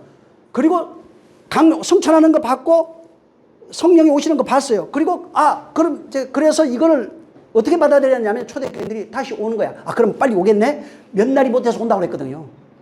빨리 오겠네? 이제 이런 생각을 하고 진짜 예수님 맞을 준비를 했어요. 오늘날 종말론자들처럼. 사도행전 2장 끝에 가면 자세히 적어놨어요. 이거. 2장, 3장 나중에 보세요. 자, 예수 그리스도를 맞을 준비했어요. 그리고 어떻게 했다고 그랬어요? 그래서 매일 교회 모여가지고 떡을 떼며 뭘 했어요? 찬송하고 다 했어요. 종말론자 어떻게 해요, 이번에? 생업을 포기하고, 먹을 거 다 포기하고, 재산 다 팔아가지고, 다 바치고 예수님 오십니다. 기다리십시오. 그러면서 공동생활 했다고 사도행전 2장 끝에 다 써놨어요. 실제 이걸 써놨어요. 예수님이 다시 오신다고 생각했어요. 그래서 성령 받은 자들이 예루살렘 교회를 중심으로 공동생활을 했어요. 자기 전세에서 팔아버렸어요. 팔아버리면서 거기서 주님의 몇 날이 못 되어 올 거다 라는 얘기를 듣고 기다린 겁니다. 근데 실제 안 오네. 10년 지나도 안 오고 20년이 지나도 안 오고 2000년이 지나도 안 오시네. 자, 실제 그 역사에 보면은 AD 34년인가 35년 될 거예요. 그때 스데반이 죽음이 나와요. 35년일 겁니다. 그 전에 이제 1년 전에 스데반이 죽고 그 다음에 보면은 이제 바울이 사역을 시작하거든요. 그 전에 한 1년 전에 그 강림 사건 이런 게 있어요. 오순절 사건에 한 1년 정도 차이가 있어요. 거의. 자, 근데 오순절 사건이 있고 떡을 떼면서 모여가지고 열심히 모여서 그 공동생활을 했거든요. 1년 가까이 했는데 갑자기 저 스데반이 죽어버린 거예요. 자, 보세요. 예수님 갔다 다시 올게. 성령이 오셨네요. 그리고 그때부터 있는 힘을 다하고 그 전 재산 팔아갖고 막 헌신하면서 예수님 기다렸어요. 1년을 거의. 시기로 보면 거의 1년 정도 돼요. 1년을 기다리고 났는데 갑자기 스데반이 죽어버렸어요. 교회 핍박, 예루살렘에 어마어마한 환란이 시작된 거예요. 자, 그래서 핍박이 일어나 나오니까 어떤 일이 생겼냐면 예루살렘에 있던 모든 교회가 어떻게 했다고 그랬어요, 거기? 흩어졌다고. 온 세계로 흩어졌다고 나와요. 응? 그죠? 그래서 그게 1년 만에 그냥 막 성령 강림이 일어나고 1년 안에 1년 정도밖에 시간이 안 돼요. 정확한 날짜가 없으니까 1년 정도 걸리는데 거기에 서대반이 죽으니까 교회가 막 박해가 일어나고 예루살렘에 있던 모든 성들이 다 흩어져 버렸어요. 근데 바울은 어떻게 이걸 설명하냐면 그 교회 흩어짐이 하나님이 하시는 일인데 이방인에게 복음을 전하기 위해서 그랬다 이렇게 설명했어요. 그죠? 응? 자, 그리스도의 하나님이 서대반의 죽음이라고 하는 것을 통해서 거기에 모여있던 것을 흩었다는 거예요. 그리고 그 흩어심으로 말미암아 복음이 온 세계 만방으로 전거됐다는 겁니다. 자, 예수 그리스도 십자가에 죽었어요.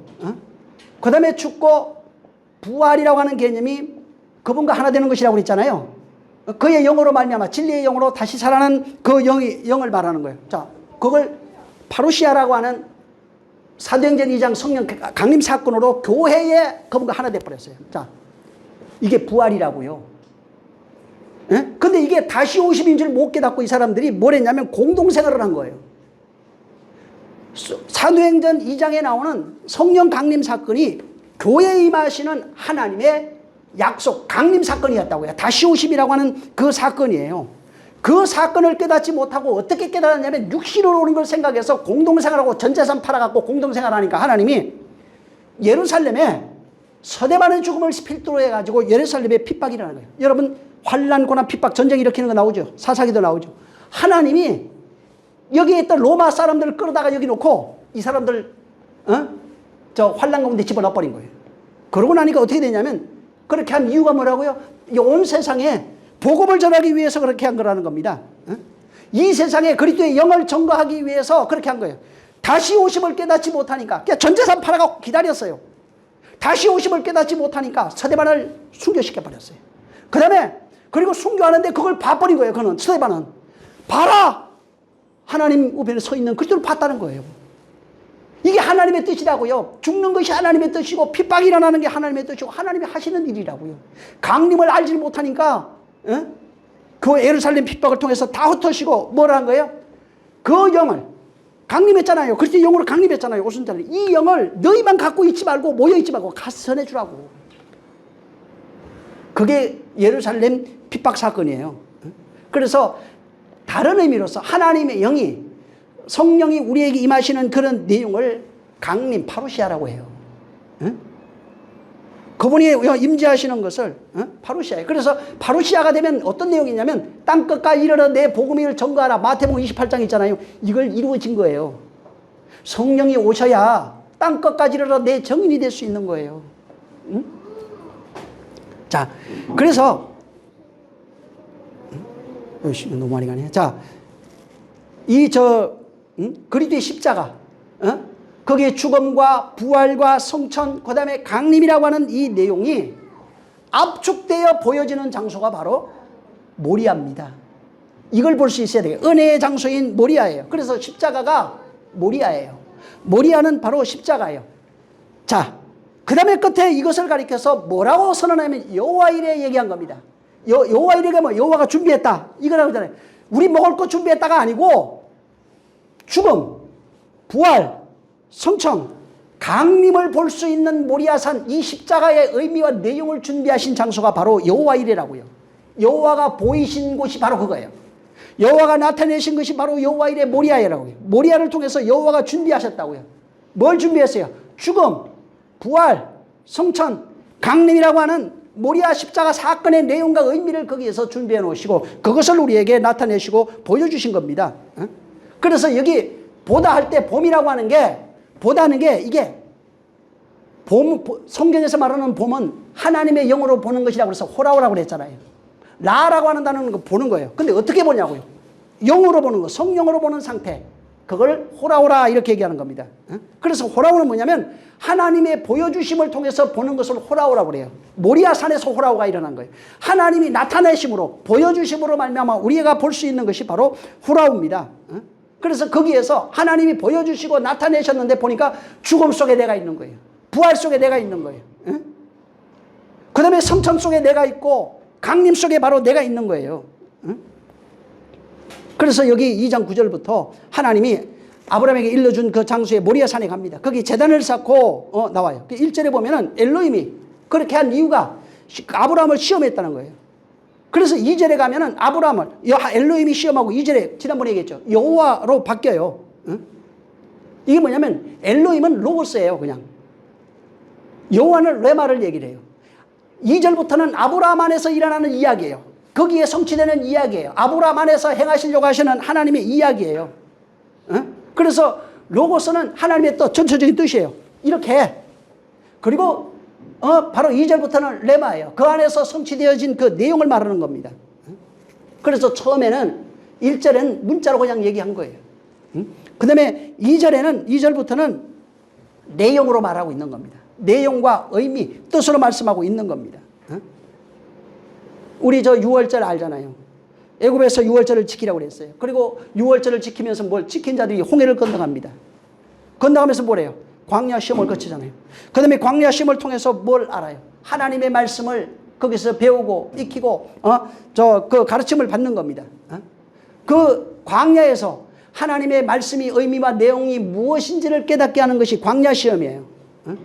그리고 그 시험을 깨달은 자가 되면 어떻게 되면 그게 가나안이라고요. 이것이 완성되면 그래서 그 신명기 8장 2절 3절 여기에도 광야에서 너희를 시험했다는 거예요. 거기서 사람이 결론이 뭐였어요? 40년 광야 생활을 통해서 사람은 떡으로 사는 것이 아니라 하나님 입에서 나오는 말씀으로만 살 수 있다고 하는 사실을 깨달은 거예요. 그걸 거기다 얘기한 겁니다. 그래서 여기 1절에 하나님이 아브라함을 시험하사 시험의 내용이 뭐냐면 독자를 데리고 산으로 가 번제를 드리라 하는 겁니다. 그래서 시험하사는 로고스고 독자를 데리고 산으로 가라 하는 것이 레마예요. 그리고 그 내용과 의미가 그 속에 담겨 있는 겁니다. 그래서 9절에 보면은 어떻게 되면 하나님이 그에게 알려주신 곳 이런 거예요. 그래서 하나님이 그에게 알려주신 곳 할 때 하나님의 이름이 여기서 다시 엘로힘으로 바뀌어버려요. 처음에 1절에 엘로힘이 되었다가 2절엔 여호와로 가는 겁니다. 그 다음에 저 9절에 오면은 바로 다시 엘로힘이 나와요. 왜 그래? 왜 9절에 엘로힘이 돼 있냐면은 왜 그랬을 것 같아요? 분명히 1절에 엘로힘으로 시작했어요. 2절에 가면은 그 여호와로 나와요. 그 의미와 내용을 얘기를 하는 거예요. 근데 아브라함이 2절부터 있는 내용을 1절에 시험했잖아요. 독자를 데리고 산으로 가 하는 내용을 몰랐어요. 무슨 의미인지 몰라가지고 껍데기로 하는 거예요. 그래서 여기서부터 다시 엘로힘이 나오는 거예요. 그래서 무슨 얘기냐면 아브라함이 문자대로 행동했다고요. 그냥 들리는 그냥 껍데기로만 해요. 안에 내용은 상관없이 모르고 그냥 그렇게 행동했다는 겁니다. 문자 안에 내용이 있어야 되는데 내용을 모르고 시키는 대로 그냥 율법의 행위를 나타냈다 이 말이에요. 율법의 행위로 가서 엘로힘이에요. 내용을 몰랐어요. 엘로힘으로 시험했는데 여호와로 얘기를 해요. 내용을 얘기를 했는데 못 알아들어요. 그러니까 아브라함은 어떻게 되냐면 다시 하나님은 엘로힘으로 얘기를 하는 거예요. 그래서 내용 엘로힘으로 말씀하셨던 그 내용 만약에 아브라함이 그 내용과 의미를 깨달았어요. 나중에 알아요. 독자가 안 죽어요. 다만 그가 알고 있는 것은 하나님이 다시 살려내겠다는 걸 알았다고요. 내용의 진정한 의미는 죽음, 부활, 성천, 강림이라고 하는 것이 있는데 이 내용을 모르고 껍데기로 행동해갖고 다시 그냥 엘로힘이에요. 자, 내용을 알건 어떻게 되면은 여호와가 되는 겁니다. 근데 거기에 번제를 들어가면 아까도 얘기한 것처럼 여호와가 준비하신다는 겁니다. 그래서 11절에 보면은 여호와가 다시 얘기해요. 여호와가 사자가 하늘에서 그를 불러서 막 부릅니다. 부르니까 어떻게 되냐면 아브라함아 그러잖아요. 그러니까 하나님의 말씀이 하늘에서 여호와의 말씀이 아브라함 속으로 다시 들어가요. 말씀으로 들어갔어요. 그 말씀이 들어가니까 그가 멈춰요. 이게 아니네. 내가 믿음 있습니다 하면 끝나는 거예요. 그날 아들 죽었을 거예요. 근데 말씀이 아브라함 속으로 들어가서 아브라함을 움직이니까 멈춘 겁니다. 그래서 멈추니까 독자가 살아나요. 마치 예수님이 이 땅에 오셔서 침례받을 때 하늘에서 소리가 들리잖아요. 저는 내 사랑하는 내 기뻐하는 자라. 똑같은 거예요. 하늘에서 아브라함에게 소리가 들려가지고 아브라함아 아브라함아 멈춰라 하는 말씀하고 똑같은 거예요. 응? 근데 하늘에서 소리가 들려서 저는 내 사랑하는데 내 기뻐하는 자라 이렇게 얘기합니다. 그러고 나니까 하늘로부터 성령이 임해요. 같은 얘기예요. 말씀의 의미를 성령으로 깨달아서 그 내용으로 하나님의 아들로 살아가는 존재가 돼요. 아브라함아 아브라함아 멈추는 거예요. 응? 그러면 그때부터는 하나님의 말씀을 깨달아서 아들이 사는 거예요. 응? 아들이 살고 그 다음부터 하나님의 말씀으로 살아가는 존재가 되는 겁니다. 응? 여러분 문자 있잖아요. 이거 문자 그냥 일반 들리는 소리 이건 땅의 소리입니다. 응? 이건 그냥 율법의 소리 땅의 말 땅의 소리 이런 겁니다. 응? 자 근데 땅의 끝에 있는 땅의 소리들 있잖아요. 땅의 말들은 우리가 봐야 돼요. 눈으로 봐야 돼요. 이거는 귀로 들어야 돼요. 육신의 눈으로 보고 육신의 귀로 듣고 육신의 것을 생각해야 돼요. 그래서 듣고 배우고 공부한다고 그러잖아요. 이거 세상의 것들도 똑같은 겁니다. 듣고 배우고 공부하고 또 복습하고 그래야 공부도 잘해요. 학교 가서 애들 성적 나오잖아요. 열심히 선생 말씀 잘 듣고 배우고 복습 잘하면은 거기에서 그 말을 잘하는 존재가 돼요. 그 말을 잘 이해하는 게 공부 잘하는 거예요. 그 말을 잘 말하는 게 공부 잘하는 겁니다. 응? 근데 똑같은 거예요. 하늘의 말이 들려지냐고요. 땅의 말을 듣는 것처럼 땅에서 소리가 들리고 다 들릴 것처럼 하늘의 말을 잘 들어야 돼요. 그 내용을 알아야 돼요. 누가 그 말을 잘 듣고 있는지 그 말을 잘 듣고 이해하고 있는지 그것을 잘 말할 수 있는지 그래서 계시록에 가면 성령이 교회들에게 하시는 말을 들으라 이렇게 얘기하는 겁니다. 누가 그걸 잘 듣고 있는지 그 말을 잘 이해하고 있는지 그것을 잘 말하고 있는지 그걸 말하는 겁니다. 그래서 엘로힘은 뭐냐면 밖에서 하는 말이에요. 문자로 하는 말이에요.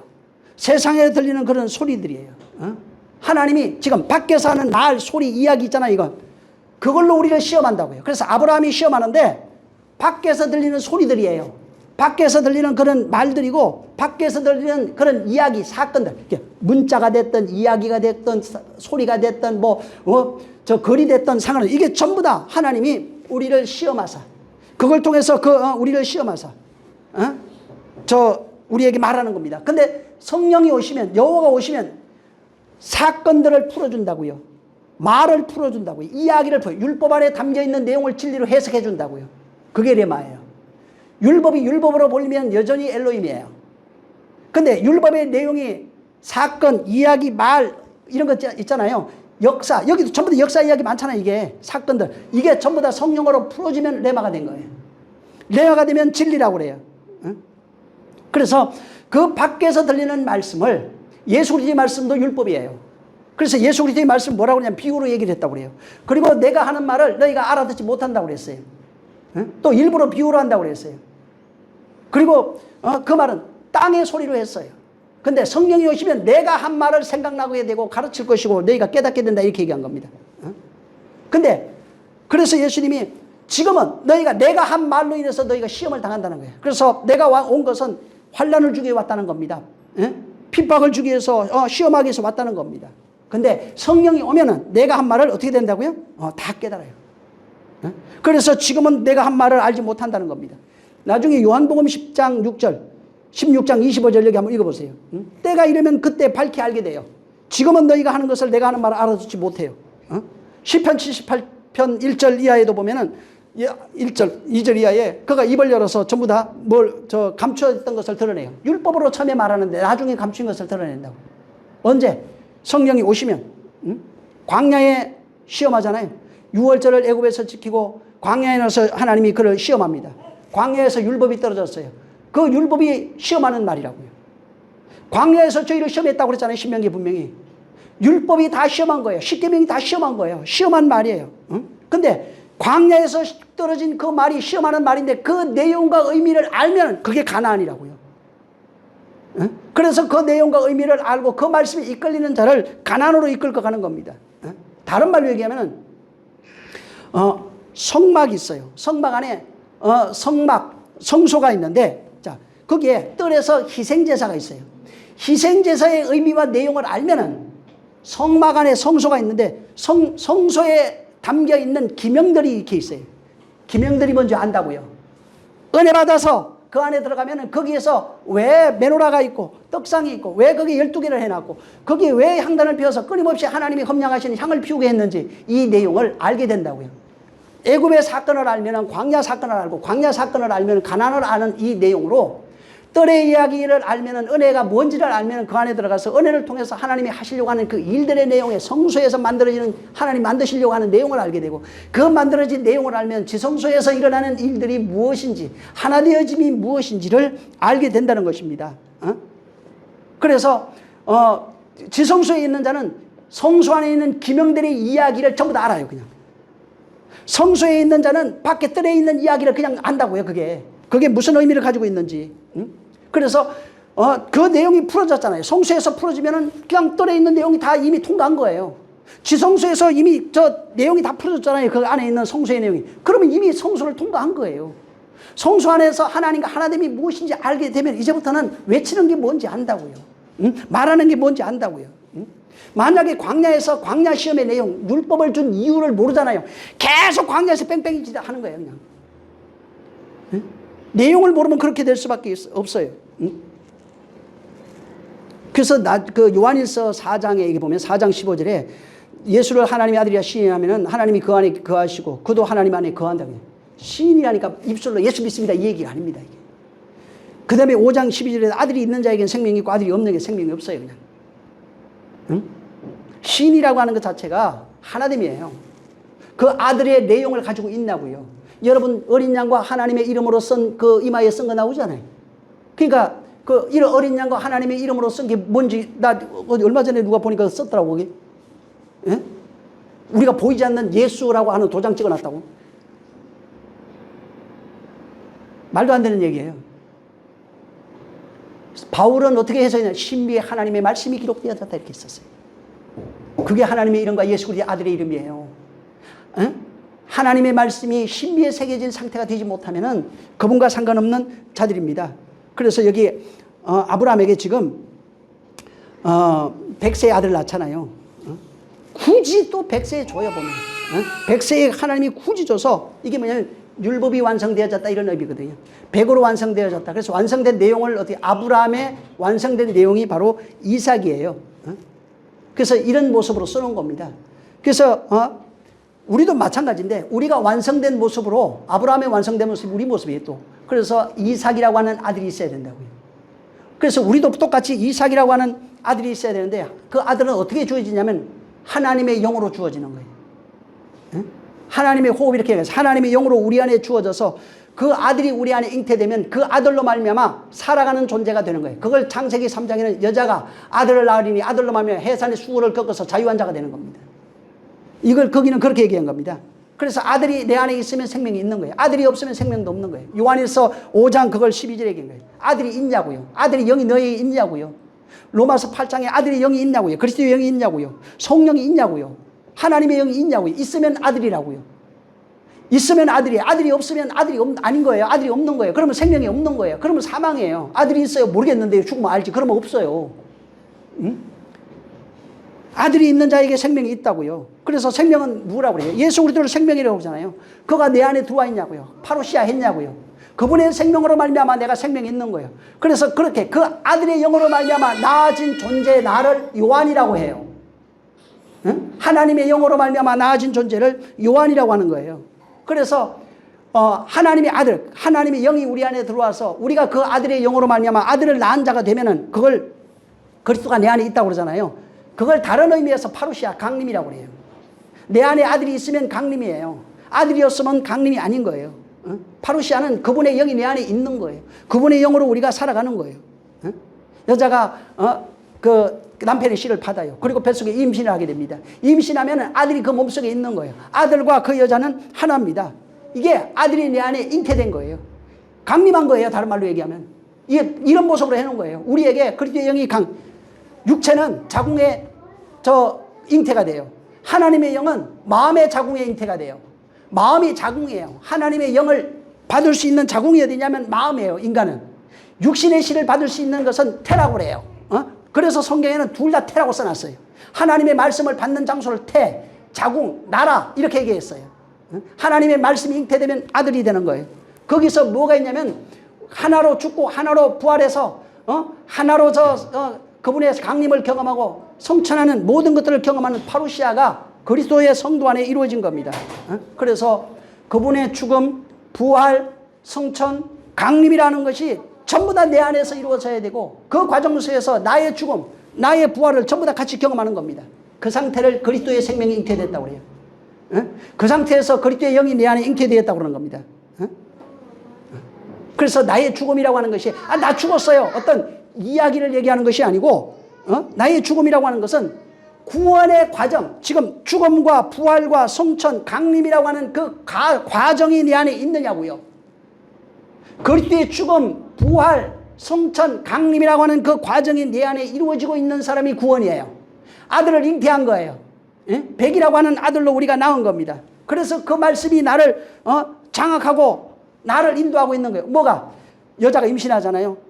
아기가 임신하고 있는 동안에 계속 그 아이가 나를 이끌어가요. 먹고 싶은 것도 그 아이가 먹고 싶은 것 때문에 먹고 싶고, 보고 싶은 것도 그렇고, 듣고 싶은 것도 그렇고, 모든 것이 아이 중심으로 올라가는 겁니다. 똑같은 거예요. 우리가 그리스도의 생명을 잉태하잖아요. 그러면 그 그리스도의 생명으로 전부 다 이끌려가는 겁니다. 모든 것이 그 그리스도의 생명을 중심으로 운행되는 겁니다. 그 말씀이 나를 장악하고 이끌어가는 상태를 우리 입장에서는 뭐라고 설명하냐면 바로 내 자아의 죽음이라고 해요. 그게 내 뜻이 없어요. 내 자아의 죽음, 내 신의 죽음, 내 의의 죽음이라고 그래요. 그리스도의 생명이 잉태하면은 내가 죽어요. 나는 없어져요. 자꾸 그 악이 중심으로 가는 거예요. 그리스도의 영 중심으로 가는 거예요. 그래서 베드로에게 뭐라 하면 젊어서는 네가 혼자 다니는데 원하는 대로, 늙어서는 네가 다른 네가 띠띠고 너를 원하지 않는 곳을 끌고 간다고 그랬어요. 이렇게 다른이 성령에 의해서 끌려가는 것이 파루시아예요. 그게 성도의 삶이라고 그래요. 성령에 의해서 통치되는 것이 바로 성도의 삶이라고 하는 겁니다. 그래서 예수님이 사도행전 그 1장 그 11절에 그 이제 부활하니까 성천할 때 올라가심을 본 그대로 오시라고 그랬잖아요. 근데 안 오시니까 그 성도들이 그걸 몰랐던 거예요. 사도행전 2장에 가서 그래서 1장에는 본대로 오리라 얘기를 했고 2장에 가니까 강림, 오슬절 강림으로 거기에 나타난 거예요. 그래서 1장에 있는 본대로 오리라 했던 그것이 성령 강림으로 그날에 내가 너희 안에 있는 것을 알리라 하는 파루시아로 이루어진 겁니다. 그래서 그때 그것을 몰랐던 사람, 그리스도의 파루시아를 경험하지 못했던 사람들은 계속해서 기다린 거예요. 기다리니까 어떻게 해요? 거기를 이제 다른 일을 끌어다가 거기를 파괴시켜버린 겁니다. 그래서 모든 세상에 모든 사람들에게 파루시아가 이루어질 수 있도록 하시기 위해서 예루살렘에 대환란이 일어난 겁니다. 지금 하나님이 원하는 것은 다른 게 아니에요. 내가 보낸 아들이 있느냐고 너한테. 내가 준 그래서 그 왜 담보물 얘기하는 게 나와요. 담보물이 하나님의 준 그 뭐 도장, 건, 지팡이 있잖아요. 하나님의 주신 그 담보물이 너희에게 있느냐고요. 그래서 담보물은 아들로 정명되는 거예요. 그래서 여러분이 하나님이 요구하는 담보물을 얘기를 하잖아요. 여기 있습니다 한 담보물은 아들이에요. 세 가지는 예수 그리스도를 상징해요. 예수 그리스도를 담보물로 내놓을 수 있냐고. 이거 당신 거예요. 이 씨가 당신 거라고요. 하나님 그리스도의 영이 와서 담보물을 요구를 하는 이거 준 거예요. 이게 그리스도 씨라고요. 그게 파루시아예요. 그게 그런 내용이 여기에 담겨 있는 겁니다. 그래서 백세에 하나님이 그 주신 백세가 뭐냐면 언약이 성취되다. 하나님의 언약, 하나님의 뜻이 성취되다. 그런 겁니다. 그래서 아들을 낳는 이야기로 되어 있는 겁니다. 아들이 백이 되니까 약속이 성취되니까 아들을 낳은 겁니다. 그래서 여기 이삭을 바친다는 내용도 뭐냐면 아브라함이 자기의 죽음을 말하고 있는 거예요. 자기가 죽었기 때문에 이삭이 나오는 거예요. 내가 안 죽으면 이삭 안 나와요. 하나님의 언약이 아브라함 안에 성취된 거예요. 성취되니까 바로 이삭이 있는 겁니다. 그래서 그 하나님이 담보물을 요구하잖아요. 내 독자를 바치라는 게 내가 준 씨를 내놓으라는 얘기예요. 우리에게 똑같은 얘기하는 거예요. 그래서 내가 준 그 씨를 내놓으라니까 이삭을 내는 거예요. 우리는 뭘 내놔야 돼요? 그리스도 내놓으면 돼요. 그게 하나님이 우리가 가지고 있는 담보물이에요. 우리가 믿음으로 가지고 있는 담보물이에요. 이 생명은 하나님의 생명이라고요. 이 아들은 하나님의 아들이라고요. 하나님의 이 생명은 이삭 하나님의 언약으로 말미암아 된 것이라고요. 그래서 그 아들은 누구를 얘기해? 그리스도를 상징하는 겁니다. 아들을 바치는 것은 그리스도를 바치는 거예요. 우리는 누굴 바쳐야 돼요? 그리스도를 내놓는 거예요. 여러분, 나 여기 있습니다. 내 생명 받을 필요 없어요. 그건 받을 수 있는 존재 자체도 안 되는 거예요. 하나님이 준 걸 내놓으라고요. 하나님께 받은 담보물을 좀 내놓으라고요. 그래서 하나님께 시험하사 내놓으라는 게 뭐냐면 하나님이 주신 그거 내놓아요. 아들을 내놓으라고요. 언약의 결과물, 약속의 결과물, 하나님이 주신 생명, 그 생명의 결과물 그걸 내놓으라고요. 그래서 모리아 산에서 아브라함과 이삭이 모리아 산에서 경험한 게 뭐냐면 여호와 이레요. 하나님이 준 그 내용을 하나님이 독생자 보내놨잖아요. 독생자를 아브라함이 받았어요. 그 내용이 여기 그대로 들어가 있어요. 세상 마리아가 우리가 받아낸 거예요. 자, 그거 받아내가지고 하나님이 그거 내놓으라고 그랬어요. 내가 준 거 내놔 하니까 아브라함은 이삭을 내놓은 거예요. 마리아는 누굴 내놓냐면 아들 내놓은 거예요. 같은 얘기를 하는 거예요. 그리고 거기서 모리아산에서 뭘 보여주냐면 그 아들, 하나님이 준비한 그 예물, 내가 내놓으란 그 내용의 의미, 죽음, 부활, 성천, 강림이라고 하는 사실을 모리아산에서 보여준 거예요. 그래서 여호와 이레예요. 이게 여기에 담겨 있는 겁니다. 그래서 하나님이 그 아들을 줌으로 말미암아 아들의 생명을 줘서 우리를 그리스도로 만들어버리겠다는 겁니다. 그래서 내가 내놓을 수 있는 건 뭐예요? 하나님이 주신 그 생명, 그리스도의 생명밖에 없다는 겁니다. 그래서 약속의 말씀이 이루어진 거예요. 여호와 이레는 여호와가 준비한 그 산에서 봤다는 거예요. 그분이 준비한 게 그리스도라고요.